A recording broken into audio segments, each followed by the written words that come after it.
Now, I don't know why anyone wouldn't have seen part 1, but here's a little recap. Mariah just exited Columbia Records and entered a $100 million deal with Virgin Records. She was offered all kinds of creative control in order to produce the Glitter album and movie soundtrack. The movie was released, but after those both flopped critically and commercially, and after her highly publicized breakdown, Mariah stayed hospitalized and under doctor's care for 2 weeks after staying in an unknown hospital in Connecticut. She was subsequently dropped from the label, and that's what you missed on Glee.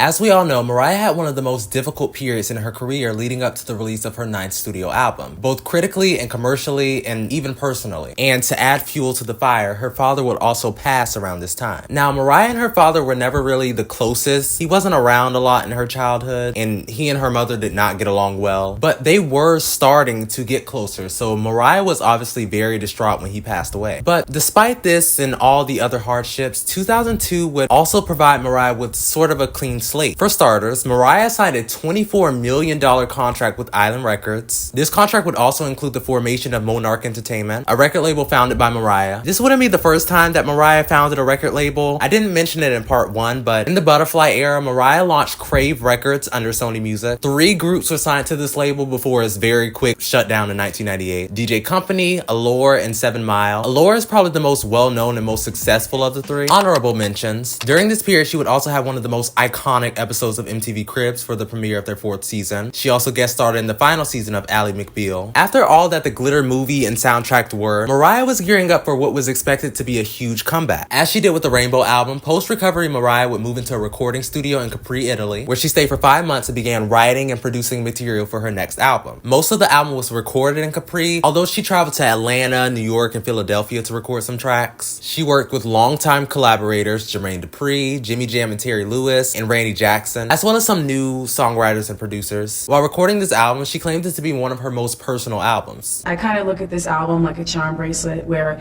each symbol on a charm bracelet tells you something about that person, and each song on this album kind of tells you something about my story or about me as a person. And it's also, charm bracelets are things that you hand down to your loved ones, and it's like something that I'm passing on to my fans. The album's lead single on the first track to be written for the album, Through the Rain, was inspired by Mariah's recent experiences. Critics and audiences loved the song because of this. She had gone back to her roots with a signature ballad with lyrics that had a very powerful message. Mariah had first plans on releasing the album track The One as the lead single, but she was overruled by her label. They thought they'd have a better shot at success with an inspirational ballad. It was a serious ballad, and Doug, the CEO of UMG, Island's parent company, thought it would work because it was kind of a sob story, the sort of triumphant Oprah Winfrey moment I needed in the wake of the Glitter debacle. Commercially, it was Mariah's lowest charting lead single, and it was her first lead single at that point to not reach the top 10 in the US. Though it only peaked at number 81, it became successful in Billboard's dance charts, hitting number 1 for a week in the US as well as topping the hot single sales chart. It was a good song, but it didn't perform as well as it could have. The label was really invested in the adult contemporary genre, which I could do in my sleep, but personally, I had always preferred the so-called urban contemporary, whatever that means. The music video, directed by Dave Meyers, was loosely based on Mariah's parents during the times that she was conceived. The storyline of the video is about an interracial couple. Mariah describes it as a sort of Romeo and Juliet love story, but it's set in the 60s. It's about their struggle, and Mariah is the narrator. Boy I Need You was then released as the second single, after initially planning on releasing The One as the second single. The track is a reworked version of rapper Cameron's song Oh Boy, released earlier that year. Look at his kicks. I need you, adore you. The single failed to impact charts. It reached number 68 on the US Billboard Hip Hop / R&B Songs chart and number 57 on the US Hot Singles Sales chart. The music video for Boy I Need You, directed by Joseph Kahn, incorporates elements of Japanese culture and has a cameo of none other than Bianca Storm, Mariah's alter ego. Mariah described it as a speed racer meets Hello Kitty meets me and Cameron. The music video's production and recording were shown in MTV's Making the Video. This video is just so camp. I love it. Charm Bracelet was released on December 3rd, 2002. It debuted at number 3 on the Billboard 200 chart after selling 241,000 copies. The album was very creatively liberating for Mariah and was probably the most vulnerable she had ever been on a record. I mean, there's a whole track dedicated to her father. Upon its release, Charm Bracelet received mixed critical reception, mixed to negative really. Based on Metacritic alone, it got a 43 out of 100. But of course, for every person who hated the production, her vocals, etc., there were like 5 more people who loved the ballads, vocals, and lyricism, so the response wasn't too bad. bad. My personal opinion though is, even though she had a lot of creative control for this album, probably even more than Glitter, and it was also creatively liberating, this kind of hindered its commercial appeal. As we would see, a lot of the singles failed to even chart well because nothing really stuck. There was nothing that really stood out about this album to critics and consumers. There were no crazy samples or catchy hooks, and this album was a lot more R&B than she had ever been. Mariah went on a huge international promo tour for this album. The What It's Like Mariah Carey Around the World TV special aired and showed what it's like when Mariah travels the globe to promote a new album. The VH1 cameras followed Mariah for 6 weeks while promoting Charm Bracelet in 11 countries, including Italy, the UK, Spain, and Japan. During this time, she would also perform on Oprah, The View, numerous international daytime television shows, and Mariah Carey Shining Through the Rain aired on MTV. 1 month later, Mariah performed at the AMAs alongside a live gospel choir. During the performance, images of newspaper headlines reporting her breakdown were projected on the large curtain behind her. Emotional breakdown. No matter what happens, I never stop believing. I have faith. But I also wrote it for other people, to inspire other people to get through whatever kind of things they go through in their personal lives, because none of us are perfect. We're all human. It was a really heartfelt performance. She even received a standing ovation. She was then the headlining performer at the NBA All-Star Game, which was Michael Jordan's last game, a performance that also received a standing ovation and brought MJ to tears. Then there was the Soul Train Awards, where she received the Quincy Jones Award. Thank you so much. I just have to thank God above everything. I wouldn't be standing here today without his blessings, and I'm very grateful. I'm grateful to everybody, my new family at Island Def Jam, Lior, Julie, Kevin, everybody. Thank you, Jerry Blair. Thank you, everybody at Maroon. And my fans, you have brought me through everything. Mariah then teamed up with Busta Rhymes for one of the biggest hits of 2003, I Know What You Want.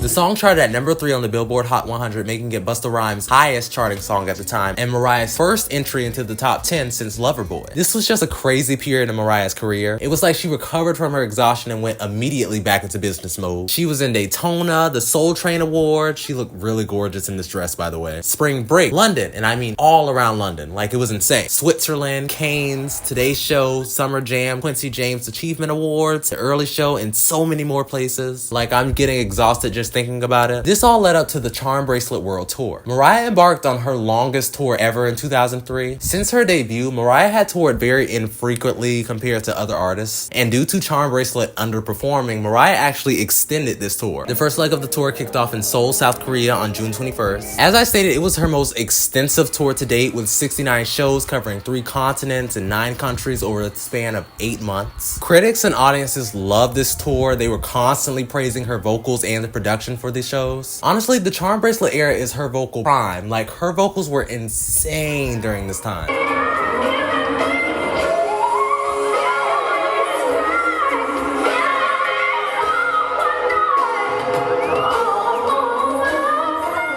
She was pulling out all the stops for this tour. If people didn't know she was an insane vocalist before, then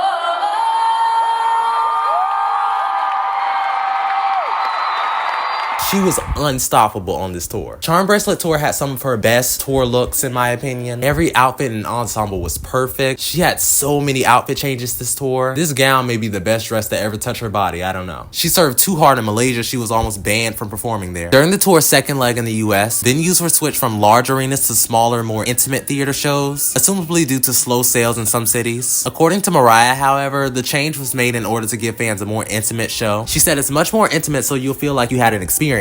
You experience a night with me." The tour was then dubbed Charm Bracelet World Tour, an intimate evening with Mariah Carey. 8 additional dates across the US were announced in December. The tour wrapped up with 6 additional dates in February 2004. At the end of 2003, the tour placed 83rd on Pollstar's Top 100 Tours, grossing about $30 million and $58 million in today's money. During a lot of the tour, she was busy with other things too. She had an MTV special. We would also get these iconic photos from the Versace Spring/Summer 2004 collection dinner. This holds no significance significance, but I couldn't not mention this. Like, look at her sickening. And many other live performances. I don't want to sit here and name them all. But the biggest thing to happen would be the release of the remixes. The remixes was yet another album produced as part of her contractual obligation with Columbia. The remixes is a 2 CD collection with 22 of Mariah's club and hip-hop remixes. The remixes sold over 40,000 copies in the US in its first week. It debuted and peaked at number 26 on the Billboard 200, higher than her prior compilation album Greatest Hits, which peaked at number 52. The remixes spent 5 weeks on the Billboard 200 and 2 months at number 1 on the electronic albums chart. And then there was the infamous Mariah Carey episode of Proud Family. Mariah played herself on the Proud Family in the episode Monkey Business. In the episode Oscar's monkey is switched with someone else's at Trudy's vet office. The owner of the other monkey turns out to be none other than the Mariah Carey. Proud Family was known for having some of the most interesting celebrity guest stars, from Al Roker to Kobe Bryant to Solange Knowles and Steve Harvey. Oh, loosen up your grip, Zena. The last thing she would do in this era was perform on the Disney Parks Christmas Day Parade TV special.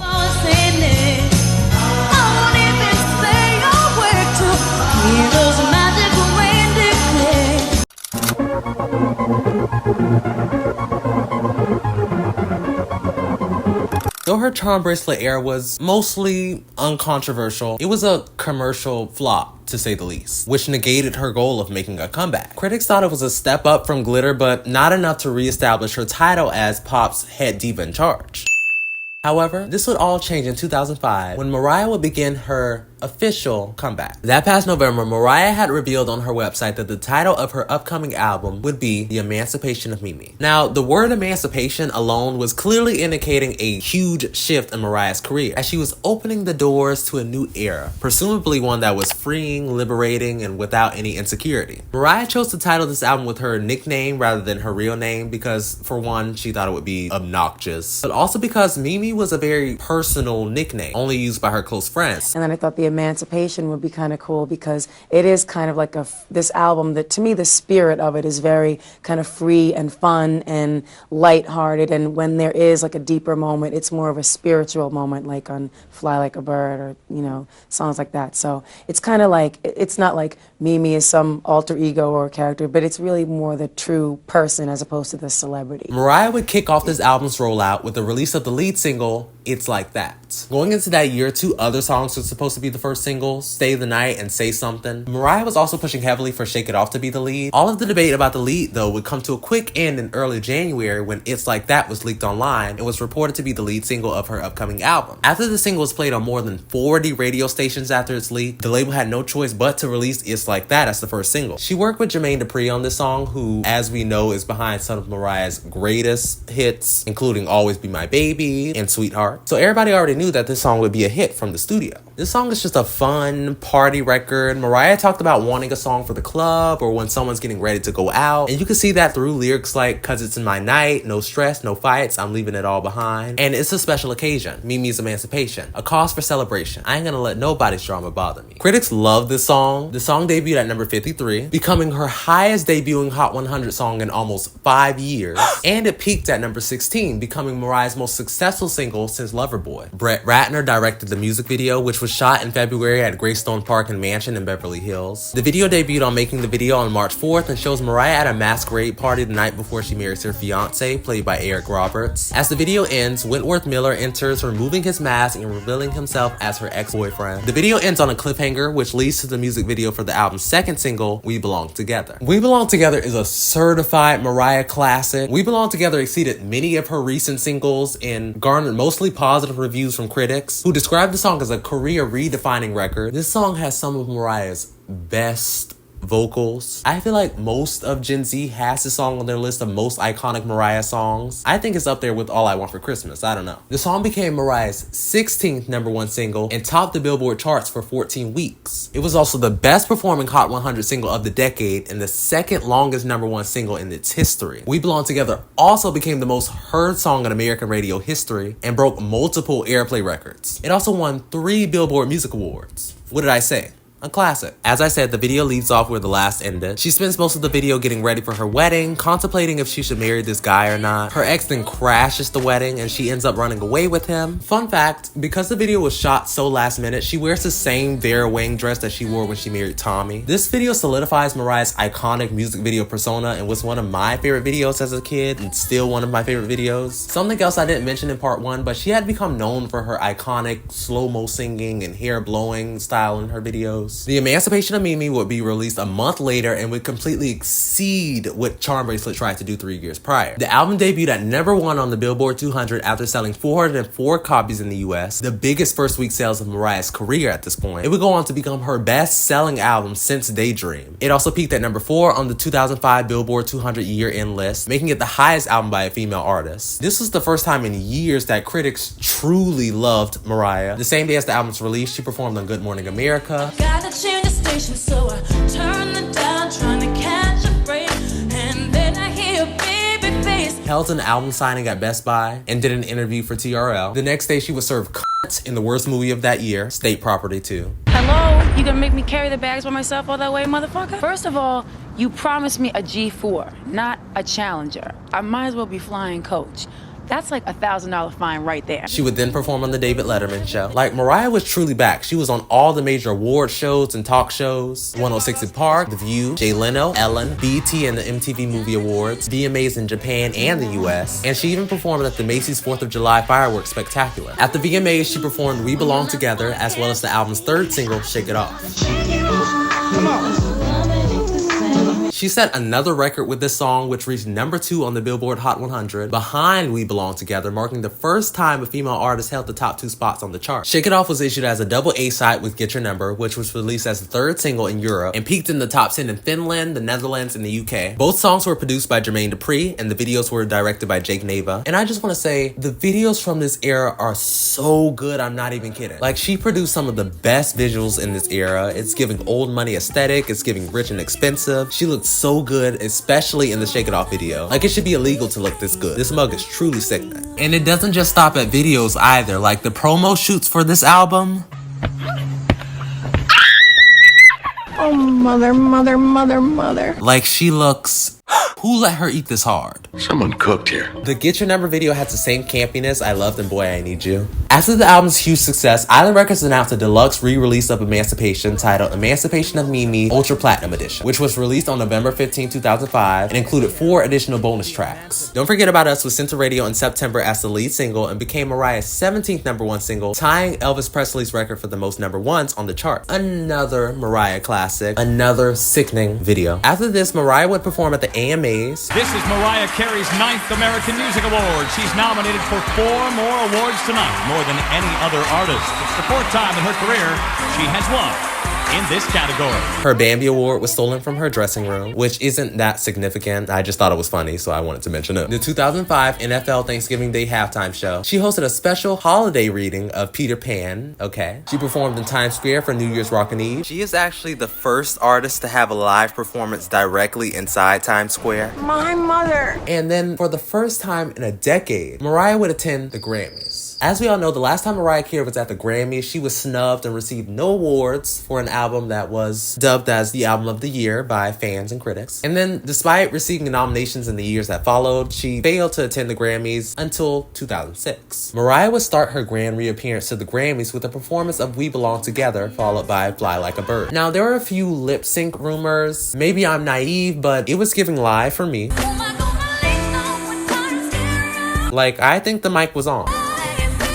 I don't know. Never gave studio. Then came the award ceremony. Going into that year's Grammys, Mariah had 8 nominations. Album of the Year, Best Contemporary R&B Album, Record of the Year, Song of the Year, Best R&B Song, Best Female R&B Vocal Performance, Best Female Pop Vocal Performance, and Best Traditional R&B Vocal Performance. Grammys 2006 was supposed to represent Mariah's true comeback. Now, the Grammys love a good comeback. For example, What's Love Got to Do With It and Tears in Heaven won Song and Record of the Year, and even ABBA received their first Grammy nomination for their 2021 comeback, but Mariah's return to the Grammys wouldn't be that grand, in my opinion. Mariah did, of course, win 3 awards that night: Best R&B Song, Best Female R&B Vocal Performance, and Best Contemporary R&B Album. But, as we all know, she was nominated for 3 major awards that night. like the quintessential Grammy Awards. And she was once again snubbed. Now, I'll give them record in Song of the Year, despite We Belong Together being named Billboard Song of the Decade. But I'm okay with those winners. There were a couple other winners I probably would have also been satisfied with. But Mariah lost Album of the Year to U2. Now, I know a few U2 songs. I skimmed through How to Dismantle an Atomic Bomb, and my conclusion is it's not the album of the year. Like, I don't know. Like, don't come for me. I may be biased, but with all that Emancipation was, I just don't see how the Oppenheimer album won Album of the Year. Like, I think I'm a little confused because this is one of the best comeback albums of all time, really, and received numerous accolades and various honors from a bunch of critics, industry execs, and award ceremonies. I also just want to make it clear that I don't hate U2 or even this album, really. City of Blinding Lights will always be adored in this house, and I don't want to make it seem like the Grammys were making this one exception on artist comebacks just to snub Mariah, because this was also a major comeback for U2 as well. But this is just another instance of the Grammys, like, I don't know what you'd call them, the committee, the Academy, whoever votes on Grammys, purposefully not recognizing Mariah's artistry. It's not just about Mariah winning an award, but to continuously put out work that has received honors from all sorts of major music establishments, and then to have one of, if not the biggest musical award show be like, yeah, we don't care, we like this one. Even though you don't market yourselves as a subjective awarding ceremony, like, I'd be pissed. But despite the clear disrespect, Mariah seemed pretty satisfied with her Grammy experience. Mariah, you sing like an angel, really something else. And what about Gwen? This is the heart of Hollywood. She's like Carol Lombard. It's like, she's this extraordinary girl. I don't know what to say. This is really a big, big night for our band. They've robbed me several times, but that's irrelevant. She won TRL's Once Lady. Yes, reparations. She won 2 Soul Train awards. Everybody's been coming up to me and saying, oh, I'm sorry you didn't win the album of the year at the Grammys or whatnot. I said, I won the R&B album of the year, and that's just as important, if not more important to me. So I'm grateful to be standing here today at the Soul Train Awards, winning this album of the year. I want to thank every producer I worked with, everybody that contributed to this album, and most of all, I have to thank God for bringing me through every single thing you go through. Whatever doesn't kill you makes you stronger, and I'm only still here by the grace of God, and I am grateful to him always. And so many other very niche events. I mean, she was literally crowned the first celebrity Legs of a Goddess by Gillette. Say Something was released as the album's final single on April 3rd, 2006. The song peaked at number 79. Mariah partnered with Pepsi that summer. Mariah recorded original ringtones available through the Pepsi Cool Tones and Motorola phones promotion. And she kicked off the promotion with a commercial in May.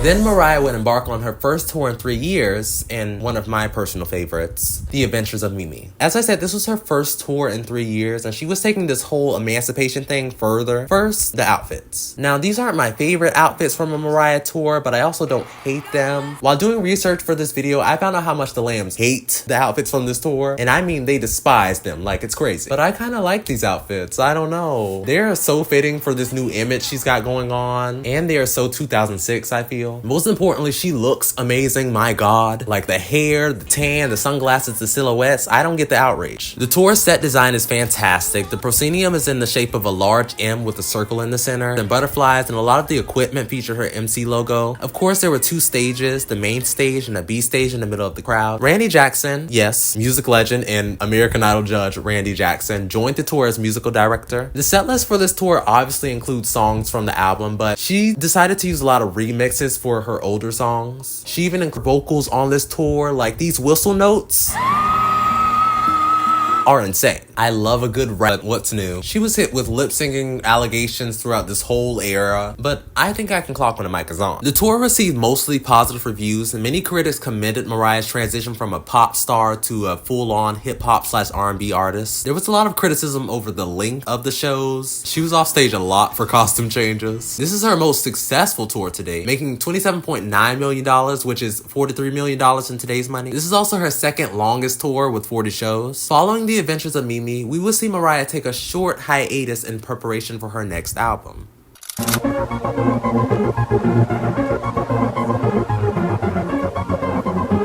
This era would begin, I feel, with the release of Lil Love. Mariah and Bow Wow joined Bone Thugs and Harmony for the second single of their album, Strength and Loyalty. The song did chart poorly, only reaching R&B and hip-hop charts, as well as the Hot 100, Bubbling Under. Then she would have an exclusive performance at One Mighty Party in Disneyland Paris. She looked like a goddess. And throughout 2007, Mariah would begin working on her highly anticipated 11th album. Doing some press on 106 & Park, The View, and The Today Show, she launched her own perfume, performed at Glamour Women of the Year Awards, and made a cameo in Jay-Z's Rock the Boys video. And then in January, Mariah would officially begin the rollout of her next album titled E=MC². The album's working title at the time was That Shit, but Mariah quickly changed her mind since she wanted the album to be a sort of continuation of her feeling of emancipation. E=MC² is obviously a reference to Albert Einstein's formula, but it also signifies the emancipation of Mimi's follow-up. E being emancipation, equal of MC, Mariah Carey, squared to the second power. Emancipation equals Mariah Carey times 2.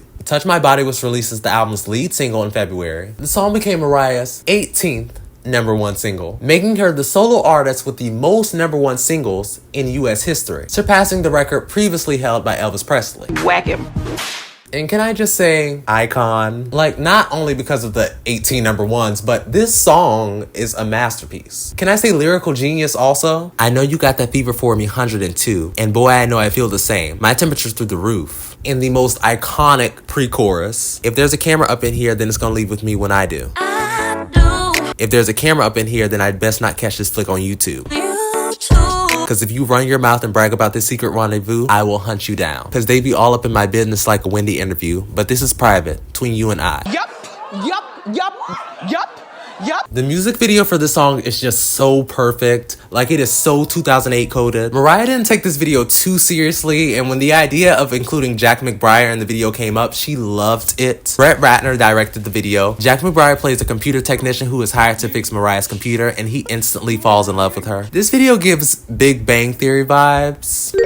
Literally just because of the geeky white boy. He imagines them in all these various Sheldon Cooper coded situations. Mariah looks so good in this video, from the lingerie to this pink mini dress, my fave. This whole outfit down to the M necklace. This video won Best Comedic Video at the BET Awards and the Video Vanguard Award at the Japan VMAs, and was nominated for Best Female Video at the US VMAs. And why has Mariah Carey never won a VMA? She has some of the greatest music videos of all time. Heartbreaker alone should have won her the Video Vanguard Award, but I digress. Mariah premiered 2 more songs from the album. She sang Migrate on SNL with T-Pain, and I'm That Chick at MTV's The Hills premiere. MTV also named her Artist of the Week. Mariah filmed multiple performances and commercials, and a lot of the ads featured Mariah's dog JJ, who was voiced by Snoop Dogg. I'm dropping a deuce on her pillow. Oh, yeah. This included the iconic treadmill commercial. I can't even believe this. $900, you can't even freaking go in the treadmill in it. Thank you, Benny.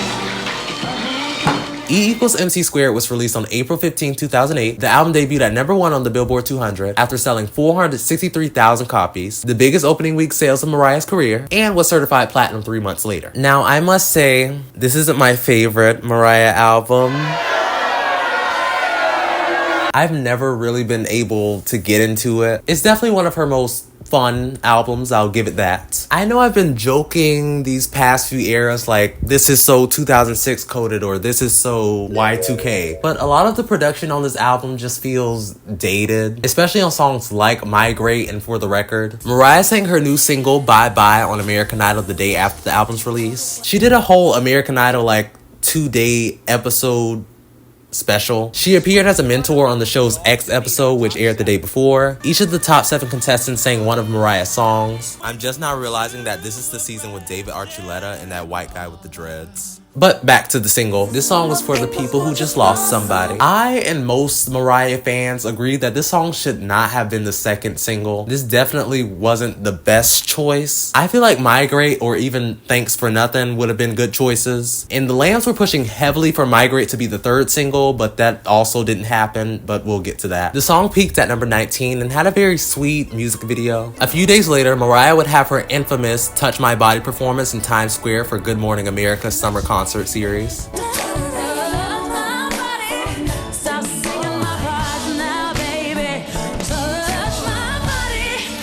There's a lot of debate over whether this was to her backup singers or the audio engineer. I think it was clearly to whoever was fooling with that soundboard because the beginning of the performance was already a little wonky. I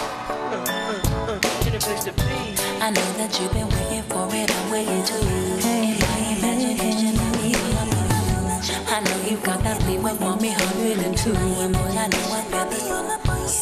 I know you got that. But this was only the opening of her entire set. She continued on with I'm That Chick and Bye Bye. Later that day, the Empire State Building lit up pink, lavender, and white to match the color scheme of Mariah's album. Talk about impact. And then, like clockwork, Mariah would make a very drastic life decision. April 30th, 2008, Mariah Carey and Nick Cannon tied the knot. Now, this was obviously very shocking. Not the Nick and Mariah pairing. People had already clocked them in the Bye Bye video. But the time between when they were first paired together and when they would officially get married was a 2-month gap, and it was said that they were only together for 6 weeks before they got engaged. Well, married. This is a very odd pairing also, but what's new? After the nightmare that was Tommy Mottola. Tommy Mottola is a devil. Mariah would obviously begin dating Derek Jeter, but after Derek, she would get with Louis Miguel, Christian Monson, and a few other rumored guys. After she and Nick Cannon got married, you could basically call this era finished because promotion went left. Obviously, she didn't go fully ghost, but let me just show you what I mean. May. Mariah performed for Time's 100 Most Influential People in the World Gala, made an Ellen appearance, threw the first pitch at a baseball game in Japan. Okay. And performed at the VMAs in Japan. June, she held an autograph signing and press conference in Japan. July, 106 in Park, Jimmy Kimmel, and the Samsung AT&T Summer Crush concert. This was also the end of July, by the way, so it had really been crickets since May. August, Teen Choice Awards. She ate this one thing though. I love a good basic outfit. I love a basic performance outfit. This was also a cute little mashup. If it's a camera, but then I best think I just flick on YouTube. But you see what I mean? This was just 4 months of essentially nothing. And it wasn't like her most recent single was a hit. It peaked at number 58 and then she promoted it with 2 performances. And if Mariah wasn't promoting this album, she was out with that man. It was her and Nick at Disney, her and Nick at Nobu, her and Nick at Six Flags, nightclubs, parties, music events. And like, I get it. I am most definitely not saying that she shouldn't be able to live her life just because she had a project out. But I simply want to acknowledge that her not heavily promoting during this time did hinder its success a little bit. It was obviously still very commercially successful, and Mariah at this point in her career could do whatever she wanted. That September, Mariah would perform at the Fashion Rocks 5 concert. She sang I'm That Chick, and these beginning vocals are just...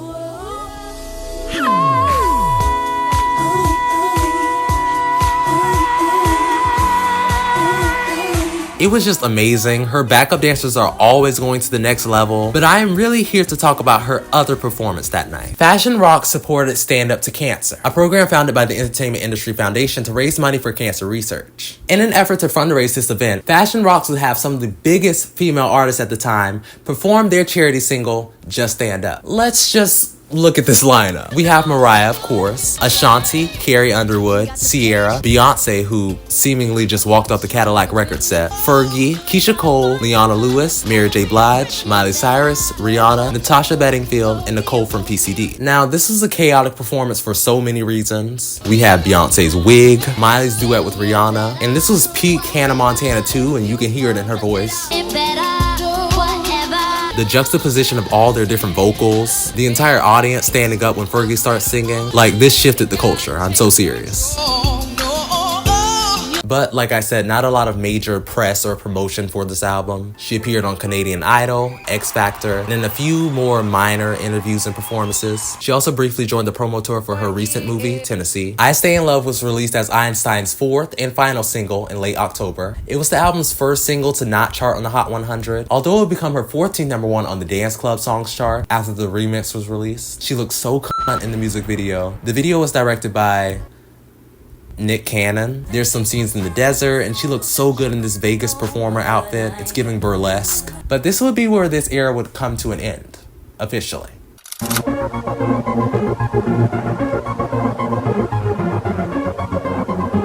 Mariah had said publicly that she intended to go on a massive international tour in support of E = MC Squared. She was really eager to tour. In interviews, she was constantly referencing a future tour. She said that one would be announced in September, but when September arrived, then it changed to November, or maybe it would be December 5th, or December 7th, or January 18th. Despite ongoing tour plans and teases, the tour was eventually canceled in early December. Mariah was chosen to perform at the neighborhood inaugural ball in DC that January. She sang Hero before joining the rest of the performance for Signed, Sealed, Delivered. Her performance did get some criticism due to her voice. This is another one of the numerous things I failed to mention until I can't not mention it anymore. But Mariah has what is called vocal nodules. If you're not familiar with vocal nodules, they are small, callus-like growths on the vocal folds. Vocal nodules form when there is too much pressure on the vocal folds, which is commonly caused by not singing properly or not allowing the voice to rest. Mariah had mentioned in multiple interviews up until this point that she had vocal nodules since she was a child. And while they were an inconvenience, they really helped her obtain that whistle register that she had become accustomed to. Vocal nodules restrict the vocal cords from closing, preventing the vocal folds from coming together and vibrating properly, causing a number of problems such as a breathy tone, a raspy or hoarse voice, a loss in volume and control, and many more other symptoms. This would result in numerous lip singing allegations and plenty of material for Mariah Carey vocal fail compilations. Fast forward to May, Mariah would reveal the title of her upcoming album, Memoirs of an Imperfect Angel. During this time, she would work extensively with songwriter and producer The Dream. As a Beyonce stan, The Dream is iconic to me for so many reasons. He was involved with Crazy in Love, Single Ladies, Love on Top, and more recently, some tracks on Renaissance. He had already worked with her on Touch My Body, and they recently collaborated on his song, My Love. Earlier that year, The Dream said that he and Mariah had begun writing for Memoirs, and by February, they had finished 7 songs for the album. Mariah had been teasing the album's songs with a series of tweets, saying that this album will be packed with strong ballads, and that this project was for the Butterfly stans, and people who love her older work. This would be seen in a lot of the promo shots for this album too. However, in early June, she stated how plans to release more ballads had been put on hold due to a song that she thought needed to be heard. She then tweeted, "Seriously, this is one of my favorite songs ever. I love the whole album. I'm completely immersed in it. I can't wait for you to hear it," announcing the song's title as Obsessed. Later that week, The Dream revealed that the song was definitely intended for a specific person and that it would shake the table. Now, I can't talk about the song without talking about the lore, the meaning behind it, and how it came to fruition. And it all has to do with the feud between Mariah Carey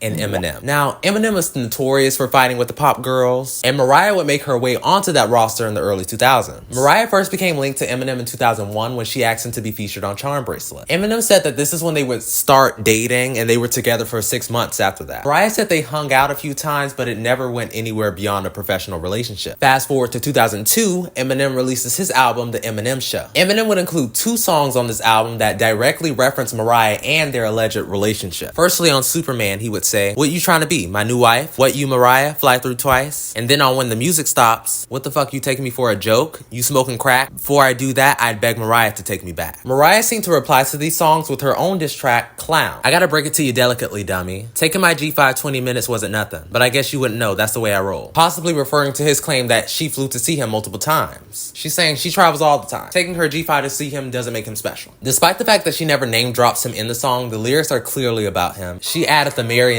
show set, a circus-themed act that mocked the Eminem Show on the Charm Bracelet tour. One of her dancers was brought out on stage while singing Clown with a blonde wig and a Detroit Pistons jersey. Afterwards, she said this was just lighthearted and something fun for the tour. This was 2003, so you'd think we just dead it here, go on with our lives. But no, during Eminem's 2005 tour, Anger Management, Eminem played voicemail recordings that were allegedly from Mariah.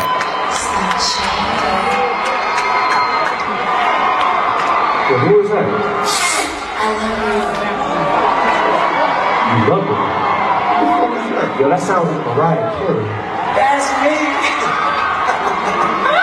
Get the fuck out. The next year, he would release Jimmy Crack Corn, in which he says, "Meanwhile, your mind's on us like mine's on Mariah. And y'all are just like her. You're all fucking liars. But I'll just keep fucking you like I fucked her." Right in the ass with KY, yes sir. He is just a very odd man. Like, this actually pissed me off. I'm sure Mariah had had enough at this point, so she just stopped responding. But Eminem refused to let this beef die. He proceeded to talk about his relationship with Mariah while he was promoting his album, The Re-Up. And then even more time passes, years actually. Eminem would call Mariah a whore in his song Bagpipes from Baghdad, among other nonsense insults, and Nick Cannon even caught a few strays. This would then bring us to Obsessed. The song starts with a Mean Girls reference. I was like, why are you so obsessed with me? Now, anyone who knows me knows I love a good Mean Girls reference. So this song was already iconic from the start. We then get this audio of The Dream saying, "Will the real MC please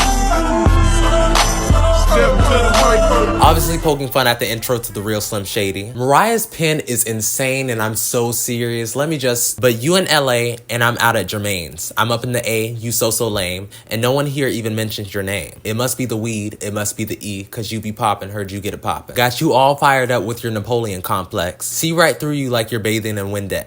Gasping for air, I'm ventilation. You out of breath, hope you ain't waiting. In the most iconic run, you a mom and pop, I'm a corporation. I'm the press conference, you a conversation. The music video for the song would take the diss track to a whole new level. Brett Ratner, of course, directed the Obsessed music video, which was shot at New York City's Plaza Hotel. The video opens with Mariah at a photo shoot. I was like, why are you so obsessed with me? Then a Rolls Royce arrives at the Plaza Hotel and Mariah steps out of it. The camera then pans to Mariah dressed as a bellhop who is gazing at her. Mariah is then shown again at the photo shoot in a hotel, and the bellhop, now dressed in a gray sweatsuit, is seen waving a hairdryer at her. And this is literally that white man, like no one can deny. As the shoot continues, scenes of the stalker are shown in his room, where he has a Mariah Carey shrine, basically. The video continues as Mariah walks towards the hotel while carrying multiple shopping bags, and she notices the stalker. We keep cutting to the Mariah Museum. At the end of the video, she is waiting for her limo and she spots the stalker attempting to photograph her. She then smiles as she stares right into his camera. The stalker goes to take the photo but is hit by a bus. Another Mean Girls reference. This video is so fun, so camp, so iconic. Those are my favorite words if you couldn't tell. Obsessed was truly the last great pop diss track. It debuted at number 11, Mariah's highest debut since My All, and peaked at number 7, marking her 27th top 10 hit and her only top 10 that did not reach the top 5. Of course, Eminem would not let Mariah get the last laugh, and he would release the song The Warning, in which he says, "Only reason I diss you in the first place is because you denied seeing me. Now I'm pissed off. I'm obsessed now? Oh gee, is that supposed to be me in the video with the goatee?" Well, yes! Wow, Mariah, didn't expect you to go balls out. He then threatens to release voicemails, messages, and photos from Mariah to expose her, and goes on to call out Nick Cannon, as well as calling Mariah a bitch and a cunt.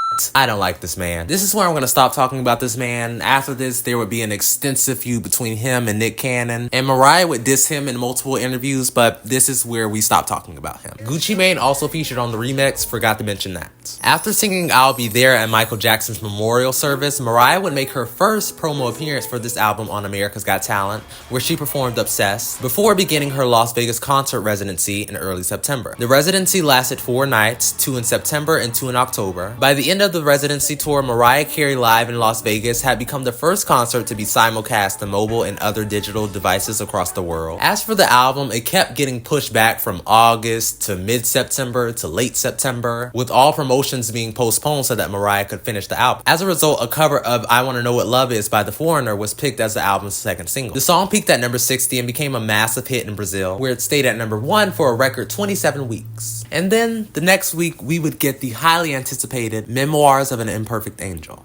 Memoirs debuted at number 3 on the Billboard 200 after selling 168,000 copies and was certified gold by that December. This was one of her most cohesive albums yet, and that's a huge reason most critics loved it. I mean, this album has her highest Metacritic rating at this point. One of the many reasons why this album was so cohesive is because every single song on this album was co-written and produced by The Dream and Tricky. Minus the last 2 tracks, which were produced by Big Jam, but he also played a huge role in this album's production. Now, Mariah did work with producers like Timbaland and Jermaine Dupri, but those songs would obviously be scrapped. Part of the reason I assume this album is produced by the same group of people is because Mariah wanted this album to be a track list that doubled as diary entries. She defined each song as his own snapshot of a moment in a story, and overall the feel is R&B, hip-hop, and a lot of slow tracks. Mariah would perform on the Today Show a couple days later, and just everything about this outfit sums up this entire era. This whole era is exactly what she described the album to be. Everything is giving 90s Mariah. From this to the stripped concert and this AT&T commercial she did, this is literally debut Mariah. To all the press she was doing for the album and Precious. And speaking of Precious, that movie would be released in early November in the US. Look, Mariah is very brave for doing any kind of movie after 2001. I would have given up after the Glitter fiasco, and definitely after her last film appearance in Tennessee was dogpiled. But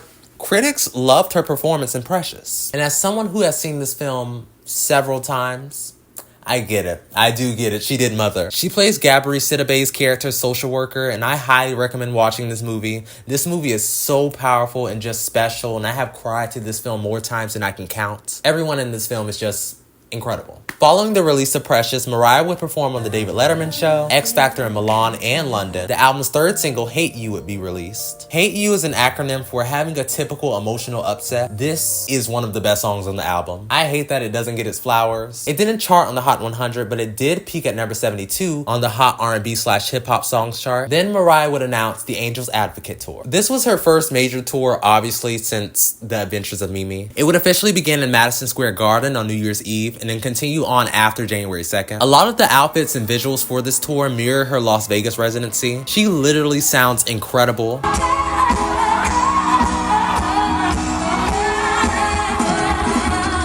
Like she was beating the lost her voice allegations every night. There was a bit of controversy over her being notably late to a couple of shows, especially in Canada. She went from being 40 minutes late to over an hour and a half late, but fans loved this tour, critics adored it. It was just a good time. In January, Island Records announced the re-release of Memoirs titled Angels Advocate, which would feature remixed duets of songs from Memoirs. The album was scheduled for release on March 30th, 2010. 2 new songs were released, Angels Cry featuring Neo and Up Out My Face featuring Nicki Minaj. The album was completed but ended up being scrapped entirely, and the remixes still aren't available on Spotify. Up Out My Face is another one of my favorite Mariah videos. It's not chips, we're not cracked, or we're shattered. Mariah and Nicki are dressed as Barbie dolls, then sexy nurses, and they both just look so good in this video. Oh my god. This is why I love Pink Friday era Nicki. Like, she was allergic to not serving. After the tour wrapped up in February, we would see Mariah at the Oscars, and you would notice she was a lot more reserved, less public appearances. And then in April, she and Jermaine Dupri would start teasing a new album.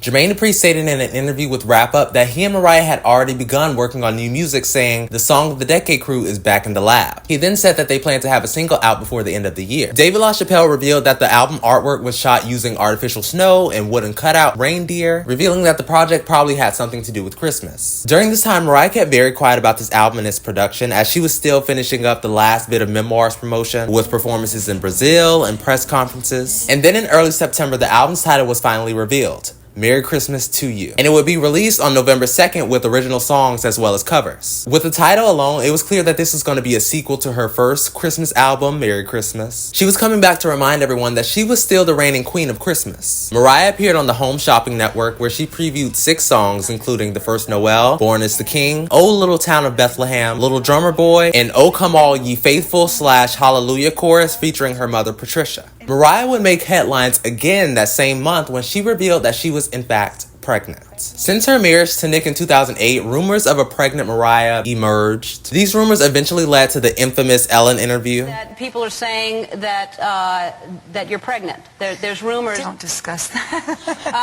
All right. Well, you don't have to. No, answer. that's okay. No, honestly, you how don't do have to I- how answer. do I- Let's just toast with champagne and decide. But they've been saying that since we. I can have some champagne. It's just fattening. So, You can't have champagne? That's not champagne because you can't. No, it have is. Is it really? Yeah. You want to taste it? I can't believe you did this to me, Ellen. What?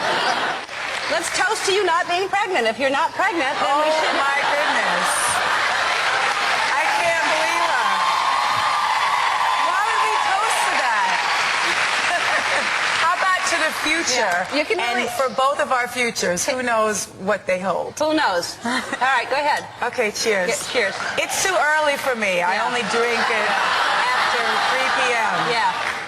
This interview was odd for so many reasons. Mariah later said that she was in fact pregnant during this interview, but wasn't ready to reveal it since she had previously had a miscarriage, and she would have another miscarriage not long after the interview before her pregnancy in 2010. In Ellen's defense, she may not have been aware of this, but this is a very invasive and strange thing to do to a person, regardless. Mariah would end up back on the Ellen Show before the album's release. I have apple cider and I have now, pickles. how much to be sure that that's apple cider, Ellen? I promise you, I would not do that to you. Why would I do that to you? Well, I don't know. It's apple cider. You have a baby. I'm not going to give you anything else. And then there's some She also appeared in an episode of Extreme Makeover Home Edition. And on November 2nd, Mariah Carey would gift the world with the long, not so awaited, Merry Christmas sequel. The album debuted at number 4 on the Billboard 200 after selling 56,000 copies and reached the top spot on the R&B/hip-hop albums chart, making it the second Christmas album to ever reach number 1. Merry Christmas to You follows in the footsteps of her previous holiday album, but this time she revisits classics from her own music, as well as classic Christmas songs while also adding new songs. Of course, I already mentioned the songs that she previewed on HSN, but she also did a hip-hop cover of Here Comes Santa Claus with Up on the Housetop, a cover of Charlie Brown Christmas, a live version of Oh Holy Night, and a rewritten version of Old Lang Syne. She included a lot more original songs on this album compared to Merry Christmas. Oh Santa's probably the most well-known and most successful song from this album. It was the album's first single, and it debuted at number 1 on the Holiday Digital Songs chart and number 12 on the Hot Adult Contemporary Tracks chart before jumping to number 1 the following week, becoming the quickest song to reach the top spot in the chart's history. The next 2 singles were the New Year's Anthem and When Christmas Comes, a duet with John Legend, released the following year. The album got mixed reviews from critics. Some loved it, but others felt that it was too predictable and too overproduced in some parts, which I kind of understand. Like, there's a lot going on in the extra fest of All I Want for Christmas. But my biggest gripe with this album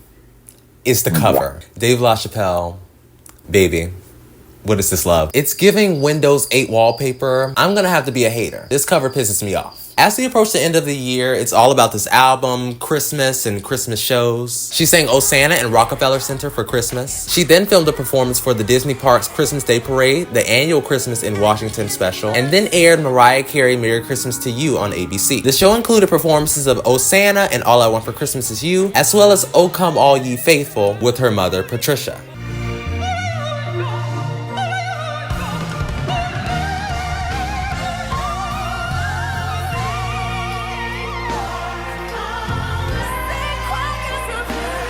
Here's me gagging.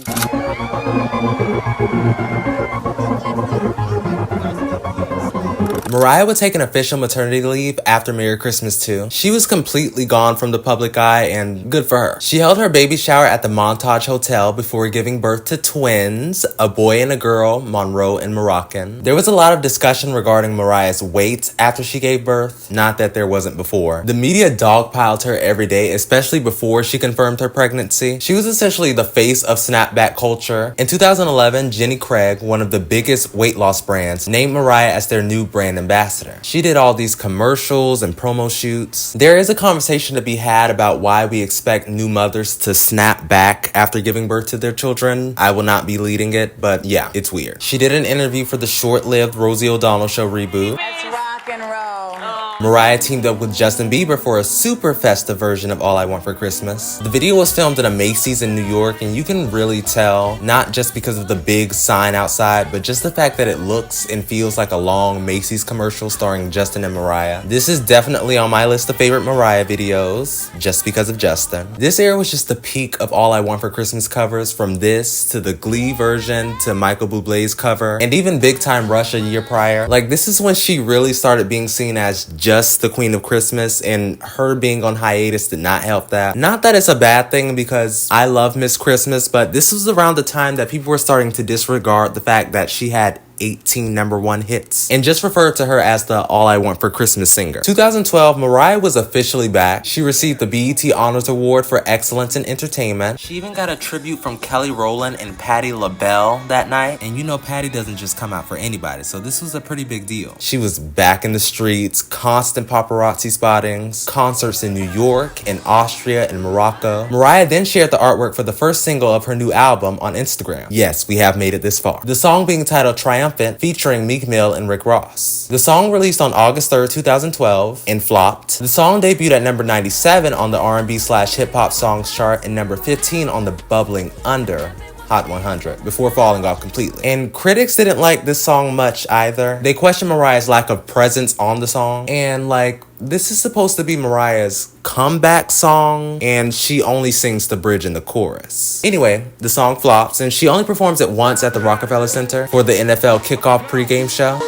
Meek Millie, Maybach Mariah. Mariah would then begin filming for American Idol. It was reported in July that Mariah would be joining Randy Jackson as one of the new judges on American Idol, replacing Jennifer Lopez and Steven Tyler. Then, in September, Keith Urban and Nicki Minaj would be hired. Now, as you may or may not know, American Idol was one of the biggest reality shows at the time, producing some of the biggest music artists of the time, like Fantasia, Kelly Clarkson, Carrie Underwood, Jennifer Hudson, Jordan Sparks, Adam Lambert, and so many more. This show was huge in the early 2000s, but Mariah joined at a time where the format had grown stale, and with platforms like YouTube and MySpace generating even bigger stars, ratings were slipping at an all-time low. And my guess is, in order to boost their numbers, American Idol producers and executives would ignite and publicize the infamous Mariah Carey and Nicki Minaj feud. The lore of the Mariah Carey and Nicki Minaj beef would begin with this video leaked to TMZ of Nicki fighting with Mariah during auditions in Charlotte, North Carolina.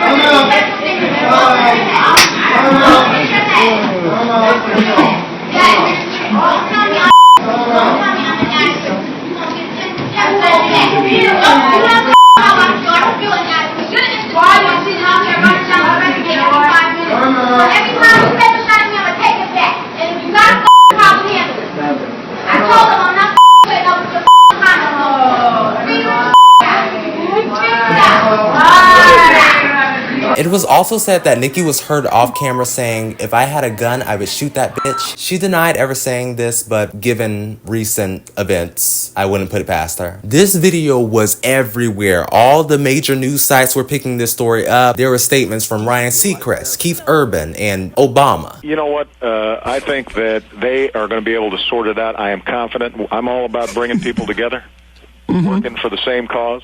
So, I think both outstanding artists are going to be able to make sure that they're moving forward and not going backwards. After this, audiences obviously became very analytical about their interactions on the show. Idol producers had them sit on opposite sides of the panel for the entirety of the season. It just became this whole thing. They were constantly being asked about their feud in interviews. Everything that, happened on Idol, I was kind of shocked, but it is what it is, and we're keeping it moving, and you guys will get to see everything in January. It would soon find its way to Twitter. It felt like an unsafe work environment. Anytime anybody's reeling threats at somebody, that's just, it's not appropriate. Sitting there on the road with 2 babies, I'm not going to take any chances. So yeah, I did hire more security. In terms of the tension on the show, the editors and producers exaggerated a lot of the fights that did air. I want to lose 3 pounds. I know how you can. It's a quote from Mean Girls. If you knew Mean Girls, you would know. I do know Mean Girls. To me, even if they did really hate each other, a lot of it just seemed like fun shade to me. Hey, let's do a scene. Ready? The 3 of us are sisters, and we won't let her go to the ball. Yeah, because I'm Cinderella. Wow. I'm Cinderella, darling. Wow. Yeah, so act it out. But you never know with these two. No. So you must think that I agree with Nicki. AKA you agree with the entire panel in saying, again, back to the Billboard Hot 100 #1 song, which you just performed, which is difficult to get. Not everybody has that. To their credit, to your credit, you did a great job. So keep on singing. And next time. As I said before, the producers really tried to capitalize on this beef in order to increase the show's hype and viewership. And Mariah would talk about how the show was more focused on their supposed conflict than the contestants. It was like hell, going to work every day in hell with Satan. Really? And you already know how much the media loves 2 women fighting and pitting them against each other. It also didn't help that the Mariah Carey diva allegations were really starting to see its peak too. She had been accused of being difficult to work with, and she was becoming more known for her shady moments. Mariah was very busy with American Idol during its filming, obviously. She essentially had no time to do anything else. Although she would be able to squeeze in some appearances on Wild 'N Out.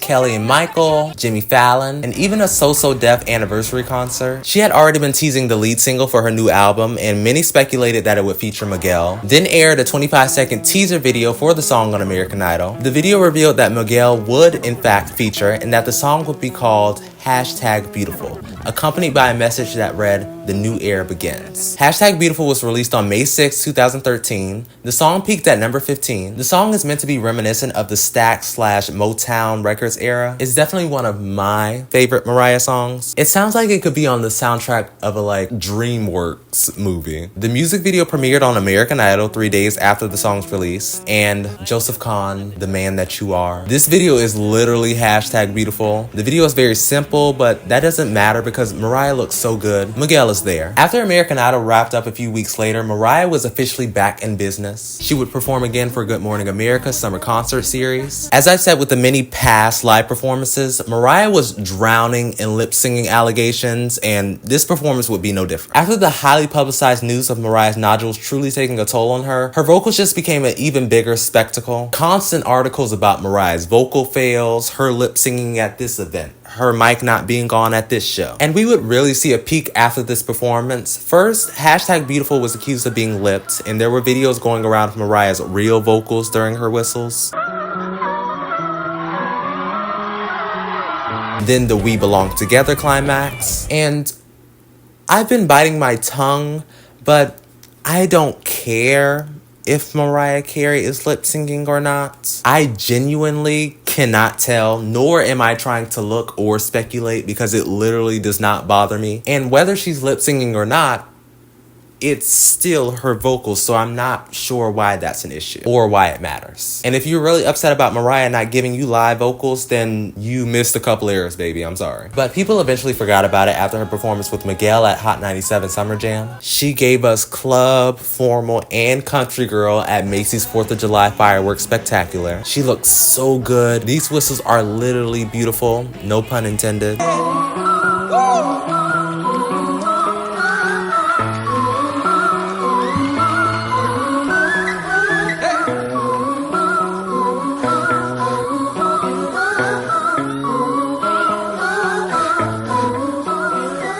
She looked like a goddess performing at the BET Awards. And then things start to take a turn. During filming for a music video of the remix to #Beautiful featuring Jeezy, Mariah would suffer a very serious injury. While posing in the video, she fell off a platform onto her side, bruising and injuring her arm. This would obviously further stunt the release of her upcoming album. And the album was already being delayed further and further for numerous reasons, whether it be she's still working on finishing touches or a change in management. Jermaine Dupri would soon start managing Mariah during this era, or this injury. It was like every other week, a new release date was announced. One good thing to come from this injury, a silver lining if you will, were these custom slings. She looks so fab. She popped out with a new one every event to match her outfit, from this bedazzled one to these fur/feather slings, and all the ones she wore to the press and premiere of Lee Daniels' The Butler, which she appears in.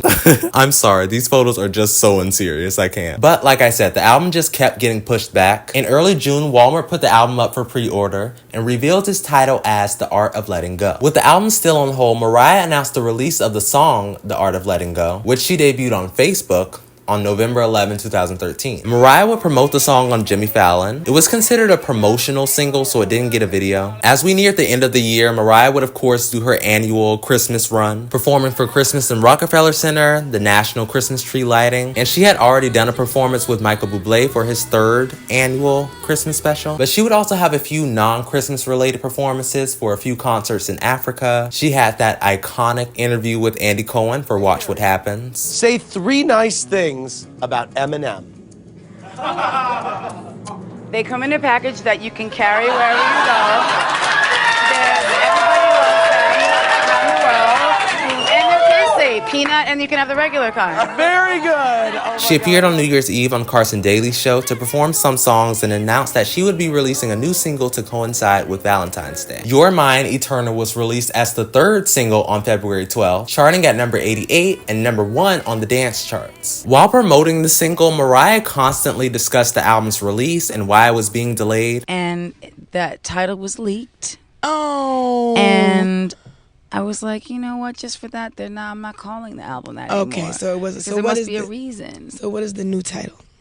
as yet untitled. Oh no, really? As we all know, the album title was leaked, which really upset Mariah, so she changed it. Eternal was not performing well, and she only performed at the BET Honors in the Empire State Building. Mariah began to voice distaste for performing singles leading up to the album's May 6th release date, claiming that it was the least of her concerns, and she really wanted people to listen to the album as a whole. She even hinted that this would be her last album, obviously worrying fans. She would later backtrack, saying that she only said this because tomorrow's not promised for anyone. This period was just really messy. She started entering her MJ era, wearing these really gorgeous gowns with a glove on one hand. I'm not sure. Maybe she was inspired by the sling. Mariah and her team would officially reveal the new album title, Me, I Am Mariah, the Elusive Chanteuse, which I preferred The Art of Letting Go. I think was an objectively better name, but I digress. The release date would see one final pushback to May 27, 2014. Leading up to its release, she performed on The Today Show, of course in a long black gown and a matching black glove. She debuted the album's final single, You Don't Know What to Do. The most notable thing about this single was the artwork scandal. Many people noticed that the artwork for this single was a Photoshop version of the album cover, which they had overlaid a new Mariah face onto. She then started asking for fan art on Twitter. The album wait was officially over on May 23rd, and the album would be released internationally with no news of a delay.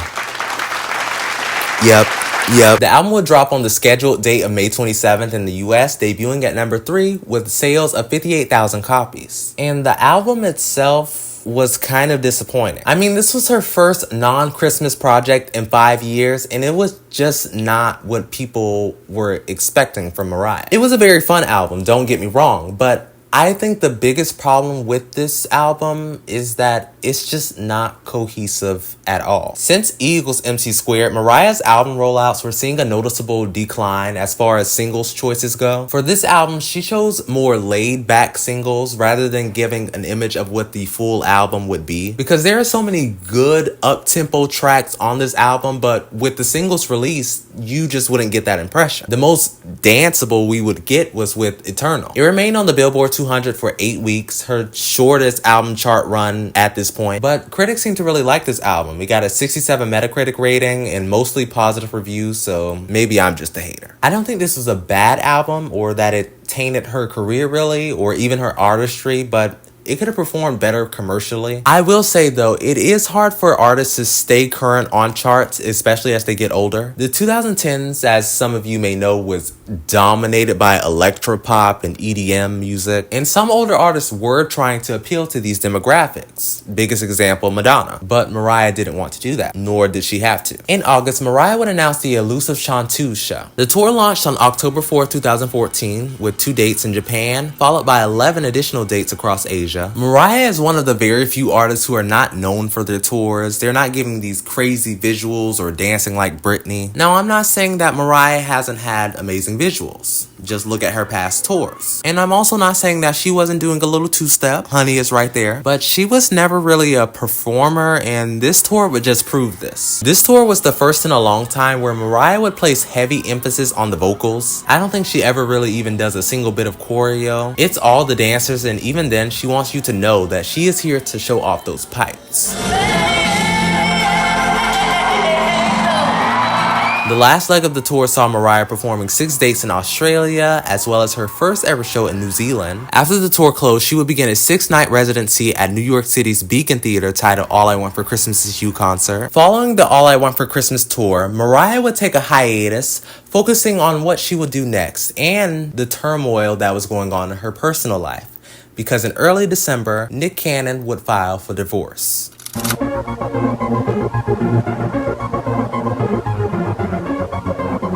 In August, news broke that after 6 years of marriage, Mariah and Nick had separated and were no longer living together. The conflict that caused their divorce was, in my opinion, very minor, not very irreconcilable differences. Just them getting annoyed with each other, and I think the true straw that broke the camel's back was Nick allegedly cheating. But even then, he was the one who filed for divorce, so maybe he felt guilty. I don't know. But this wouldn't even be the worst of it. I am titling this period in her career the Infinity era. But to most lambs, this period in her career would be known as the Stella era. In 2014, Mariah left Island Def Jam and parted ways with her publicist, Cindy Berger, and her manager, Jermaine Dupri. She negotiated a new record deal with Epic Records and got a new publicist, Chris Chambers, and new managers, Stella Bonashnikov and Brian Scher. The decision to seek a new label and new management was reportedly due to the poor sales of the elusive Chanteuse, which was her lowest selling album in the US. Mariah then signed a multi-album record deal with Epic Records in January 2015. I would like to note that Epic Records is a subsidiary of Sony Music. Tommy Mottola is a devil. On Ellen that month, Mariah would announce her Las Vegas concert residency titled Number One to Infinity. I'm going to do my first ever residency in Vegas at Caesars.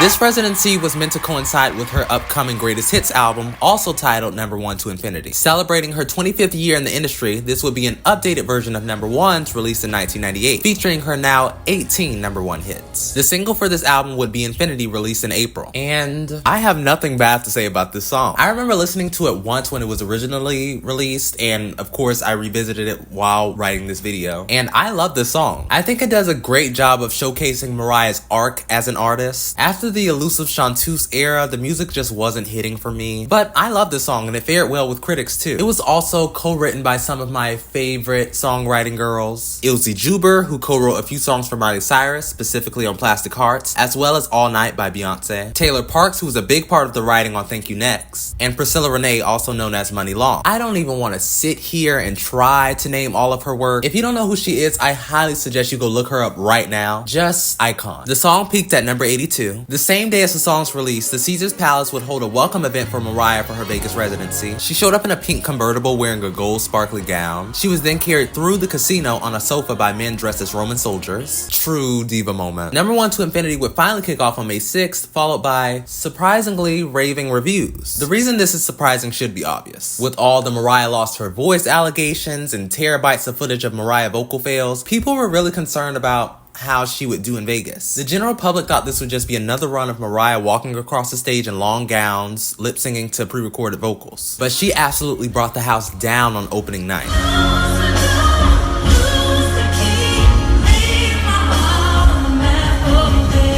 Not to mention, she had bronchitis throughout the first run of the residency. But this first week of shows wouldn't go without a little bit of controversy. Mariah canceled the fourth show due to bronchitis and needing vocal rest, which is understandable. But what people really had a problem with was the fact that they showed up to the venue to find out that it was canceled. Of course, fans were pissed. The sign read that the show would not be rescheduled and that they could receive a refund. Throughout the rest of the first leg, she would perform at the Billboard Awards and appear on Jimmy Kimmel the next day. After the residency's first leg ended and she had June off, she performed at the Walmart shareholders meeting, and she looks and sounds amazing.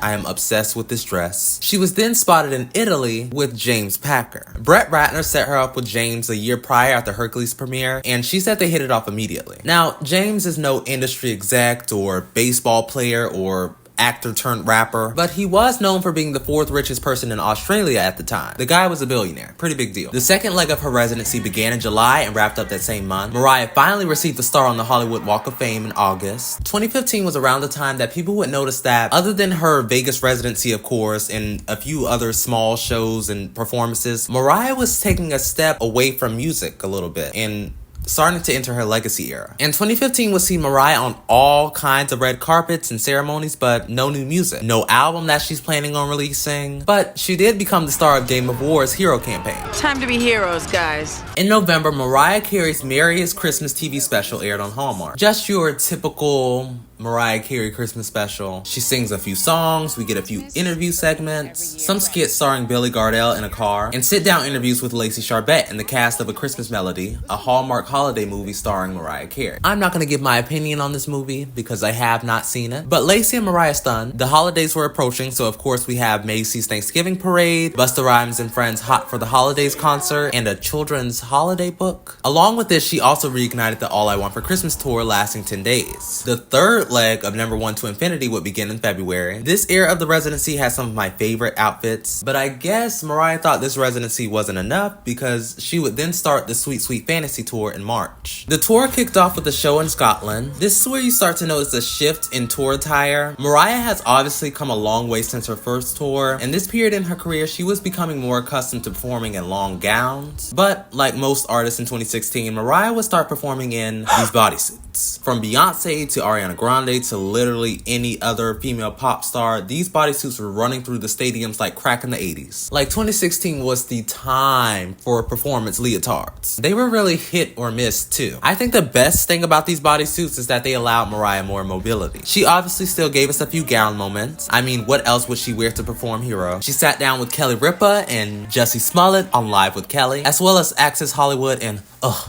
Watch What Happens. Y'all, keep Mariah Carey away from Andy Cohen. She gets messy when she sits down in that chair and starts drinking. Can you say 3 nice things about Nicki Minaj?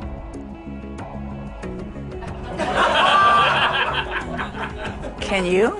A month after Sweet Sweet Fantasy finishes his second leg in Africa, Mariah is back in Vegas. At this point in the residency, Mariah is taking a lot more inspiration from her current tour. Of course, bodysuits, more revealing ensembles, a lot more movement, and everything's a lot more theatrical. After her show at the Essence Music Festival, promotion would really start drumming up for her upcoming docuseries, Mariah's World. The 8-episode series would follow her as she began the Sweet Sweet Fantasy tour around Europe and planned her wedding. Now, this show came at a weird time because by September, it was clear that her and James's relationship was not going to last. Mariah and James had a fight in Greece and hadn't seen each other since. And in October, People magazine would confirm that they did in fact split afterwards. Although they would both deny it, many people said that the reason for the fight was because Mariah allegedly cheated. The source of this rumor would come from the fact that she was getting noticeably close to one of her backup dancers. And we'll come back to him. But yeah, Mariah's World would air in the midst of Mariah's Christmas run after the Sweet Sweet Fantasy Tour, with performances in Disneyland, VH1 Divas Holiday, and of course, the tour. Mariah refused to call Mariah's World a reality show and insisted that it be called a documentary. But aside from the few behind the scenes footage and tour clips,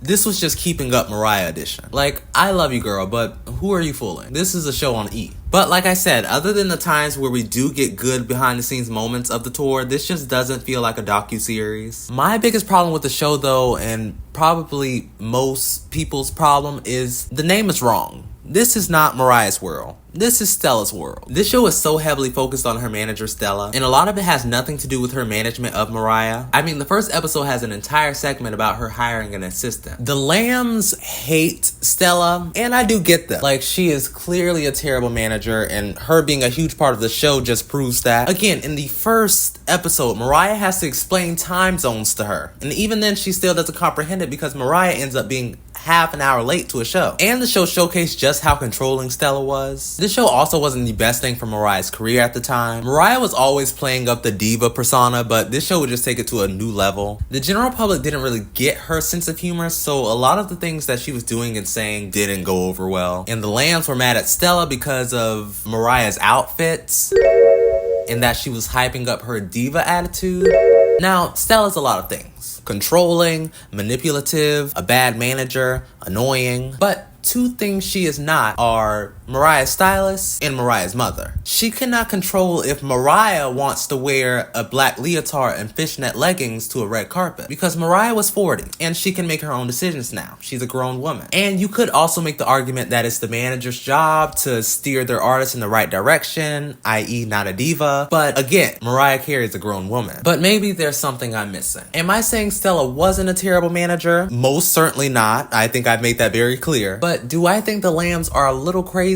Well, sorta kinda. But what fandom isn't? Mariah's World would take a brief hiatus after the third episode on December 18th. After this, Mariah would then start preparing for her infamous New Year's Eve performance. This was just, I don't even know what to call it, a mess. And it's not even her fault. If you don't know, during performances, artists wear what are known as in-ear monitors. These earpieces are meant to help the singer hear the instrumental and stay on tempo without getting distracted by the audience screaming in the background. And on a stage like this, in the middle of Times Square, it wasn't just the audience that was distracting. Her in-ear was not working, so she could hear all the noise from Times Square and the music echoing off the buildings. Just chaos. She can't hear the music. The entire performance, she's just talking through it all because she literally cannot hear. Well, Happy New Year.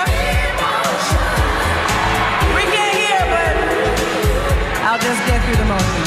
The production team was not hired by Mariah, obviously. The sound engineers were hired by Dick Clark Productions. When they began rehearsing, her team told them that her mic pack wasn't working, and they brought her another one that also didn't work. But they wouldn't have time for a sound check before, so when the show went live, everything went downhill from there. She is so clearly over this performance. I think the worst part is that she talks through her whistle notes that she was supposed to lip sync. Sing.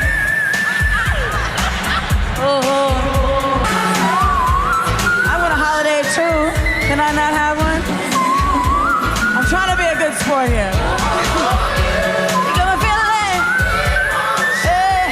feeling? Not that she could tell anyway. I don't even think I need to tell you how big this story became. If Mariah fumbles, it's gonna make headlines. Like, I'm sure this performance haunts Mariah to this day. It was literally all you saw everywhere. This would then result in the firing of Stella the next year. And speaking of 2017, she would star as Mayor McCaskill in one of the greatest films of all time, the Lego Batman movie. She would then begin promoting her newest single, I Don't, featuring YG. The song interpolates Donald Jones's Where I Wanna Be. Mariah teased the song during the final episode of Mariah's World in January, and the song was released in February, peaking at number 89. Mariah and YG performed I Don't on Jimmy Kimmel, and a few days later she performed at the Dubai Jazz Festival. She sounds so good vocally. She's still trying to move on from the New Year's disaster, and she is killing it. She ate Miss Green dress up at the Vanity Fair Oscar party. She looks so good. I need to speak to her glam team from this era. I love a basic makeup look. She stepped out onto the Kids' Choice Awards carpet with Nick. There was a lot of speculation that they were getting back together, and it's giving child of divorce. Why was this a rumor? Every time you saw them out together, you saw the twins. They're co-parenting. Give it a rest. Also, she and her current boyfriend slash backup dancer Brian Tanaka had gone public. This entire time, I've been thinking that Brian looks so familiar. Like, what have I seen him in? Like, I know he's fine, but that's not the only reason I'm invested in this face. And wouldn't you know it, he was a backup dancer for Beyonce during her Sasha Fierce era. She surprised the contestants on Jamie Foxx's Beat Shazam. And a lot of people noticed that this was a very strange cameo. She shows up, sits at a piano, smiles, then gets up and leaves. No performance, no jokes, no kiki. Maybe it was cut out, I'm not sure. That July, she would finish off the 6th and final leg of the Infinity residency before jumping immediately into the All the Hits tour with Lionel Richie 4 days later. This tour was actually rescheduled to begin in March 2017, but was delayed due to Lionel's recovery from a knee injury. The tour ran for 22 shows, closing in September, and then she would perform Honey at the VH1 Hip Hop Honors. She was joined by Jermaine Dupri, The Brat, the LOX, and Mace. Not only does she look good, she sounds good, and I love this stage production. A callback to the Honey music video will never not gag me. She, of course, received criticism for this performance for not moving enough, and now all of a sudden we miss the Honey choreo. What do you want from her? These were the live vocals that you guys were begging for. Now you want her to be Michael Jackson. She did another voice acting role in the biblical comedy movie The Star, as well as a song of the same name. The song did pretty well for 2017 Mariah standards, peaked at number 28 on the Adult Contemporary chart, and was nominated for a Golden Globe. Round 4 of the All I Want for Christmas Is You tour, this time with 2 North American legs and a European leg. As I've said before, the outfits just keep getting better and better. This bodysuit is amazing. No notes. 10 out of 10. Who made this? And in an unexpected turn of events, Mariah would try to redeem herself at that year's New Year's Rockin' Eve. Album flopping, 2016 performance still getting replay, can't sing allegations left and right, people telling her to retire. She had one chance. Put on that fur coat, cut those dancers, called up that choir, and made history. No, but you guys, seriously, how could you ever disrespect this woman? She is a living legend. Who else is giving you these vocals in under 0 degree weather? I'll wait.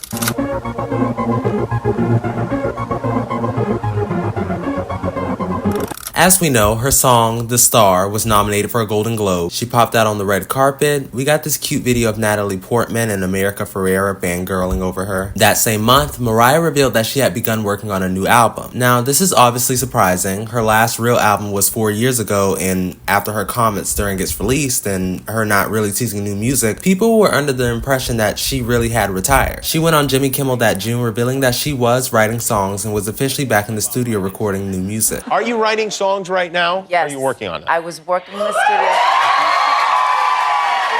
In the midst of all this, she would begin her 4th concert residency, The Butterfly Returns. It began in July. She took fan requests for the set list, so she would perform lesser known songs, but of course this is still a residency, so casual fans would be in attendance. Therefore, a lot of the songs performed were a lot of her classics, you know, number ones. This is one of my favorite set designs from her recent concerts. The first leg closed after 6 shows. She went on The Voice to mentor the contestants, and Kelly Clarkson, girl, she was fangirling down. Anyway, she would then release the first promotional single for the album, Get the Fuck Out. She performed it for the first time when she headlined the 2018 iHeartRadio Music Festival. And you guys, I don't think I've been gagged by a Mariah performance in a while. Like, as soon as the cameras cut to her and that stage started spinning, I love this set list. This is definitely one of my favorite set lists in a long time. Not a single song I would take away. Even GTFO. We have It's Like That, Honey, Fantasy, Shake It Off, Obsessed. The only thing I would change is I would add Loverboy. That's my song, I'm sorry. I want to always see her perform it. The vocals were rested, the body was tea. She then surprised the audience on Darren Chris's and Jermaine Dupri's episode of Lip Sync Battle, and the crowd is cheering so loud that you can barely hear emotions. What did I say? Legend. She then released her album's lead single, With You, in October. With You was Mariah's first lead single to not enter the Hot 100. Not that a woman with 18 number ones would care. I mean, she announced and released a song in the span of 2 days. This woman is not fishing for another hit. She's almost 30 years in the game. She then performed the song at the AMAs a week later. We would then have a few concerts in Asia before the album Cautions released on November 16th. Mariah was really out here promoting this era, which feels like a crazy thing to say since she had not done this to this level in a long time. She did all these radio interviews, Sirius XM, Pandora, PLG, 106.7, and she even sat down for a Genius interview and an appearance on TRL. She even hosted the Mariah Experience, an exhibit in New York where fans could buy the album, take photos at these photo booths, buy merch, and view outfits she has worn throughout her career. We would then see her perform with Ty Dolla $ign on Jimmy Fallon, Good Morning America, Kelly and Ryan, and Andy Cohen Stay Away From Her. Overall, this promotion did pay off. Caution debuted at number 5 on the Billboard 200 with 51,000 album equivalent units, including 43,000 pure album sales, becoming her 18th top 10 album in the US. Caution also debuted at number 1 on the top R&B/hip hop albums chart. And critics loved this album. They got a 7.5 on Pitchfork, and the album length is perfect. I think this album only having 10 tracks was the perfect choice. Thank you, management. If I had to rank all her albums, I might have to put this one above the elusive Chanteuse. I don't know. I know I'm beating a dead horse here, but you guys, the Christmas residency, the outfits just keep getting better. The angel gown, rock and roll's costumes, they look so cute. And speaking of beautiful gowns, the Caution World Tour. If we're talking sickening tour looks, I think Caution could go toe to toe with Rainbow Tour, and it's actually not even close. She has never served this hard as far as overall tour outfits go. There is not a single bad look. I think this image sums up this entire era. During Caution's release, Lamb started promoting #Justice for Glitter in reference to her album/soundtrack Glitter, which we all know was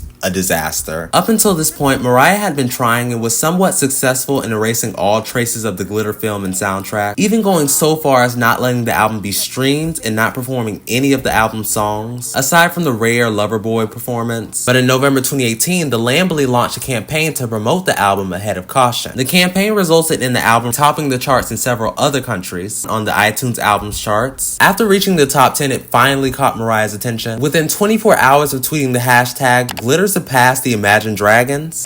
#Justice for Glitter was everywhere. After the North American leg ended, Mariah performed at the Billboard Awards, and she would also receive the Billboard Icon Award that night. And what a year to receive this award. This was arguably one of the best years in her career. The Caution Tour would kick back off in Europe at the end of May and officially closed in October after 2 additional legs. This entire time, she was traveling around the world, not only performing for the Caution World Tour, but also for concerts and festivals in Quebec, Dubai. She also released a song for Kenya Barris's Mix Dish titled In the Mix. I think the cutest thing about this song is that Rock and Roll had background vocals. She would finally begin the 8th and final leg of All I Want for Christmas. She broke several Guinness World Records throughout this short residency run. Of course, as I said in part 1, All I Want for Christmas would see a higher ranking on the Billboard Hot 100 every year. But this was the year that it would finally reach number 1 after 25 years, becoming her 19th number 1 hit. As for Guinness World Records, she broke 2 for the highest charting holiday song on the Billboard US Hot 100, the most streamed track on Spotify in 24 hours, most weeks in the UK singles top 10 chart for a Christmas song, and most US #1 singles by a female artist. Leading into 2020, Mariah would return to Vegas for what would become the final leg of the Butterfly Returns. And everything about this last bit of the residency served as a good last hurrah for what was to come.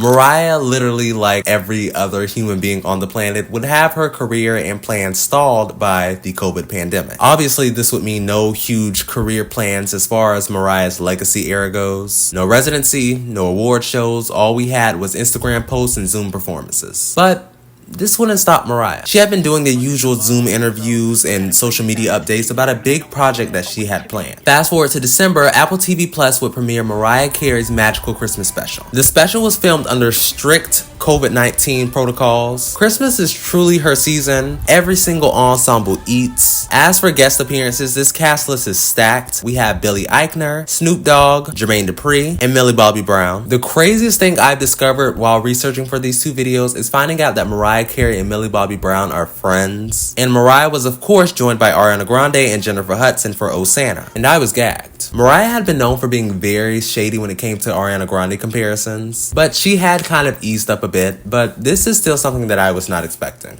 And I love it. I think Christmas specials are kind of becoming her thing now. We would get The Magic Continues in 2021 and Merry Christmas to All in 2022. She doesn't seem really too eager to release new music. She's kind of settled into this Queen of Christmas title. I mean, McDonald's launched the Mariah menu, and she did commercials for FIFA, Walkers, and Spotify. That's what you call good management. Mariah's her own manager, by the way. And this is where the script ends. Everything I'm about to talk about is from 2022 onward. If I forget something, I'm sorry. I'm trying to get this video out. Since caution, the only projects that she has released are of course the soundtrack for her 2020 Christmas special, as well as the Rarities, which was a compilation of all her unreleased music, including the original version of Loverboy, and anniversary albums. And 30 years into her career, she would finally be inducted into the Songwriters Hall of Fame. She was finally getting the recognition that she deserved for her contribution to music, whether that be with awards and honors or the fact that she has a song trending on TikTok every couple of months. And speaking of TikTok, she performed with Lotto at the BET Awards after she sampled Fantasy on Big Energy. I believe she also featured in the song too. All I Want for Christmas tour would not make a comeback, unfortunately, but we would get the Merry Christmas to All tour. And as you may know, Merry Christmas won an All last year, where she performed Osana with Jennifer Hudson and Ariana Grande. And last year she was pretty busy. From the Lovers and Friends Festival, she gave us Renaissance at LA Pride, and the Billboard Music Awards. My fans have been here with me through the hits and the misses, the number ones and the bubbling unders. I just love her. She just pops out every now and then with a residency and minds her business, but I am still waiting on new music. I'm terrible. This entire segment, I just keep complaining about forgetting things, and I forgot to mention one of the biggest things that happened in this lengthy era in her career, and that would be the release of The Meaning of Mariah Carey, her memoir. I mean, these past two videos, I have constantly referenced the book and pulled quotes from the book for this video, but somehow my brain just still didn't process this. Anyways, by The Meaning of Mariah Carey. I apologize. There's probably a few things that I missed, or a plethora of things that I missed, but I'm just so proud of this video and how far I've made it. I've wanted to quit so many times, but part 2 is finally finished after almost 2 months. But yeah, I'm really proud of myself for how well the first video did. But yeah, I'm really proud of these videos. I don't know yet what's to come, but I'm working on more things. Hopefully things that don't take this long. But yeah, this has been the eras of Mariah Carey.